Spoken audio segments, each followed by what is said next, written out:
as the inspector said. It is impossible to say when Charles Darrell and Sonia French first decided to murder Sonia's husband, Robert. Robert was nearly twice as old as Sonia, and he married her 10 years before Charles Darrell came into her life. For 8 of those years, Sonia was bored with her husband, although he did not seem to realize this. He was more interested in his books and the silver which he bought. Sonia and Charles were lovers for 6 months before things became difficult. People were beginning to talk, and it could not be long before Robert found out about them. Robert will never give me a divorce, thought Sonia. And Charles and I have no money of our own.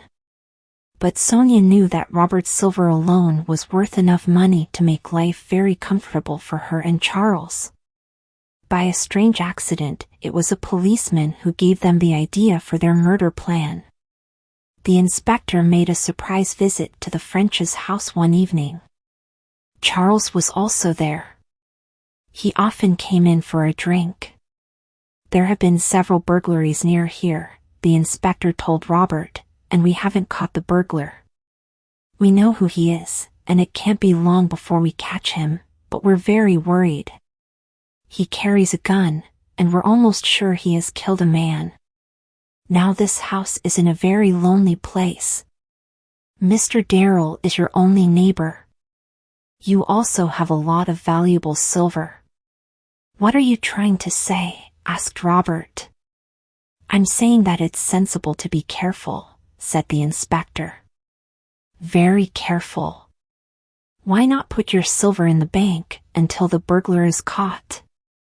I don't want to do that, said Robert. The inspector tried not to sound angry. Well, I have warned you, sir, he said. Please remember that. The inspector left, and Charles said, the inspector didn't warn me. He knows I've nothing worth stealing. But if this gunman does visit me, he'll be sorry. I have a gun, and I won't think twice before using it. He was tall and strong, and Sonia thought he was very good-looking. And she did not try to hide her feelings. I feel sorry for the burglar who tries to frighten you, Charles, she said. 3 nights later, Sonia was lying awake in her bed. Robert was asleep. It was 10 minutes to 2. Sonia was excited. 10 minutes before Charles enters the house, she thought. It was 10 long minutes. And then she heard a noise. Glass breaking, followed by the sound of a window as it was pushed up. Robert did not wake up. Sonia waited until she heard the sound of Charles climbing through the open window, then she reached across to Robert's bed. Robert! She was shaking him. Wake up. There's somebody downstairs. Robert woke slowly. What? Someone downstairs? No, I'm sure you're Dash. He sat up in bed, awake now. There is someone. I'll have to go down, I suppose. He put on his old gray dressing gown, and went out of the room. Sonia waited in the dark. It seemed a very long wait, but it was less than half a minute. Then a thin line of light appeared under the bedroom door. Sonia heard her husband give a sudden cry, then she heard a gun explode. Something or someone heavy fell to the floor, then a door was banged open, and there was the sound of running feet outside the house. Sonia waited. Charles must have time to escape before I call the police, she thought. She put on her bedside light and got out of bed. Now it was all over, she felt strangely calm. She knew what she was going to say to the police.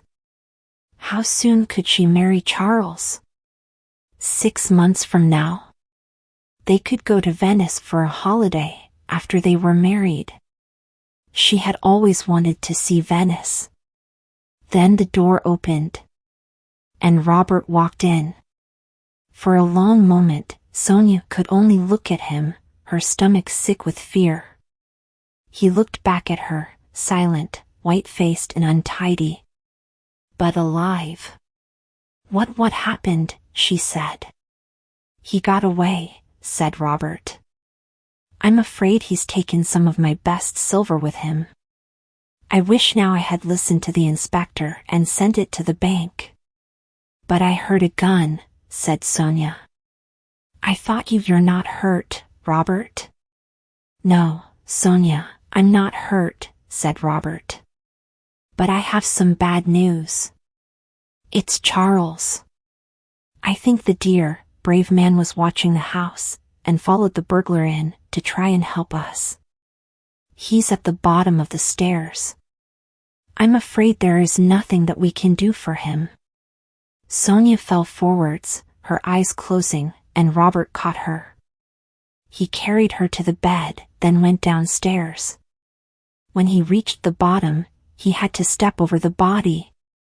He did this calmly, stepping around the blood on the carpet. But when he walked into the room where he kept his silver, he wanted to cry. All of the best pieces were gone.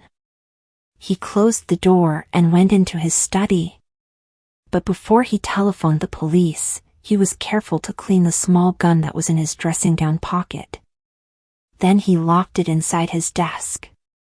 He had taken care of the one problem in his usually very tidy life, and he wanted to make sure he would have no more trouble.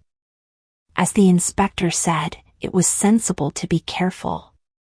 The end. Thanks for watching. If you liked the video, please like and subscribe to my channel. Check out my other videos for more content like this.